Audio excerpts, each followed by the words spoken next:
C'est dans les Alpes de Haute-Provence, non loin de la source de la Bléone, qu'un petit groupe de directeurs et de directrices d'accueil collectif de mineurs se sont donné rendez-vous pour vivre un moment de partage et d'apprentissage.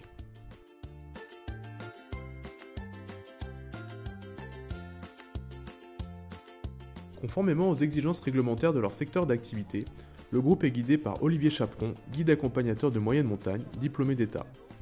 Sous ses conseils avisés, les participants entament la montée avec sérénité tout en gardant leurs âmes d'animateurs.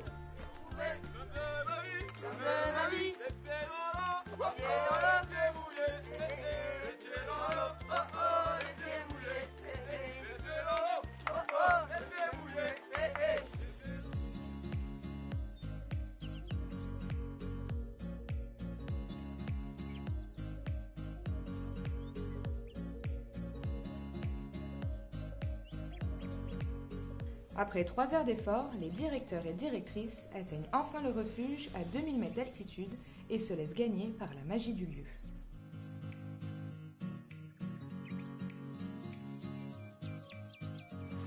Le premier objectif, c'est de redonner l'envie aux directeurs d'innover. C'est de se dire qu'on peut sortir d'un quotidien, d'une routine, et qu'on peut explorer d'autres secteurs d'activité, d'autres lieux d'activité. On a vraiment une volonté de donner des perspectives nouvelles aux directeurs d'accueil de mineurs. Et puis c'est aussi presque principal, hein, mais c'est redonner l'envie aux enfants à travers ces directeurs, ces animateurs, l'envie de redécouvrir la montagne. Et tout ça, ça s'inscrit dans une stratégie pour nous, en tout cas dans le 06, de survie des colonies de vacances, de survie des séjours avec hébergement. Et le refuge, c'est une étape, à mon avis, qui est primordiale parce qu'elle catalyse énormément de choses. Elle catalyse énormément de choses en termes d'éducation. Donc c'est quelque chose qui, pour nous, était primordial. Véritable lien entre les randonneurs et la nature, le gardien de refuge est au cœur du projet de séjour des accueils collectifs de mineurs. Ici, Olivier Reynaud, gardien du refuge de l'Estro, est une ressource inépuisable pour les équipes pédagogiques. En effet, son état d'esprit et son savoir-faire fascinent et inspirent. Ouais, moi je suis animé par une forte passion de ce métier et du coup les contraintes je ne m'en rends pas vraiment compte. C'est chaque fois des challenges à relever, c'est plutôt ça, une adaptation permanente en fonction des aléas climatiques, des petits entretiens techniques du bâtiment et puis des petits imprévus qu'il peut y avoir dans la saison et puis également des différents types de publics aussi qui passent au refuge. C'est un métier où on déconstruit finalement beaucoup de choses au fur et à mesure des années. On vient ici par amour de la montagne parce qu'à la base on aime la montagne. Quelques années plus tard on l'aime toujours autant, voire même plus, mais on la vit différemment. On la vit plus vraiment comme un terrain de jeu, mais comme un terrain de partage où on va faire essayer d'apprécier la connaissance des lieux au travers des gens qu'on va recevoir et en fonction des différents types de publics, de donner des bons conseils et dans le but que les gens ramènent des bons souvenirs et passent un bon séjour ici.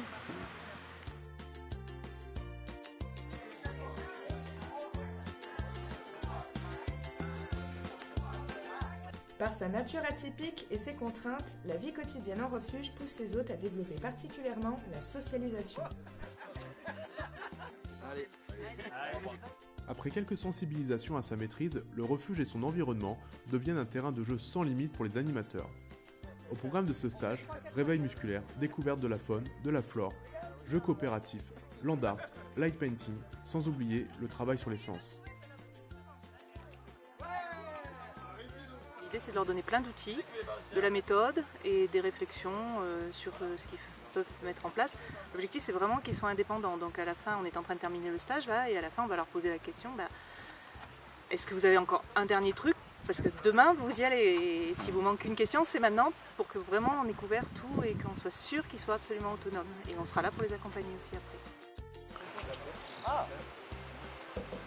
Le principe de ces chiens-là, ils sont donc à plusieurs dans les troupeaux. Il y en a un qui reste toujours dans le centre du troupeau. Il reste toujours avec les brebis.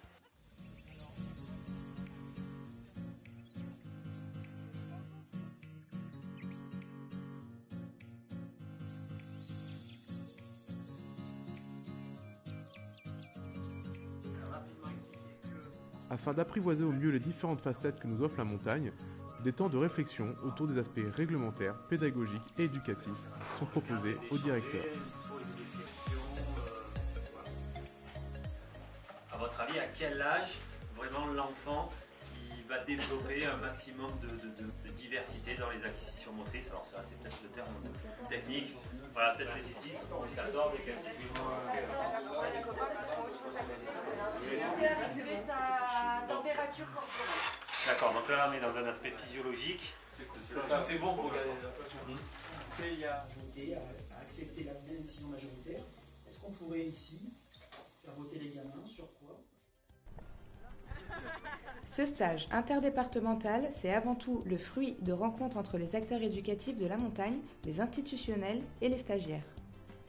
Alors en fait ce stage nous on l'organise dans le cadre d'une grande stratégie du réseau destination des jeunes et de la montagne qui est qu'on a appelé Sort en montagne, et l'objectif c'est de développer tous les séjours et les sorties éducatives en montagne, et il nous semble justement que les accueils collectifs de mineurs c'est un lieu assez extraordinaire pour monter ce type de projet.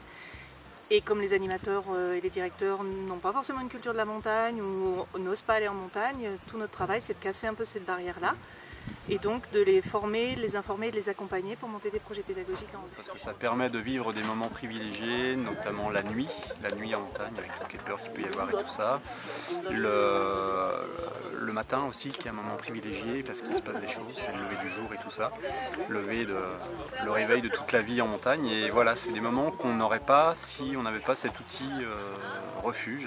Beaucoup d'entraide, de partage et une cohésion assez forte, et le lieu en fait permet de faciliter ces moyens d'échange et de coopération. Le partage d'expérience avec tous ces professionnels, c'était vraiment enrichissant et on revient spécial. Je crois que c'est le mot, c'est vraiment spécial, c'est quelque chose à vivre et je pense que tant qu'on l'a pas vécu, on peut pas comprendre. Une belle expérience. J'ai réussi à avoir tous les outils pour pouvoir remettre ça en place. Au-delà de l'expérience, de belles rencontres et beaucoup d'échanges de compétences, donc à refaire. C'est les gens, c'est la rencontre. Et c'est ce qui fait que aujourd'hui j'ai toujours autant de passion à le faire. C'est parce que c'est une multitude de rencontres, et puis avec les années maintenant c'est des clients amis, c'est des gens avec qui on garde contact même en hors saison, et ça c'est sur le niveau humain c'est quelque chose de très enrichissant et de magique.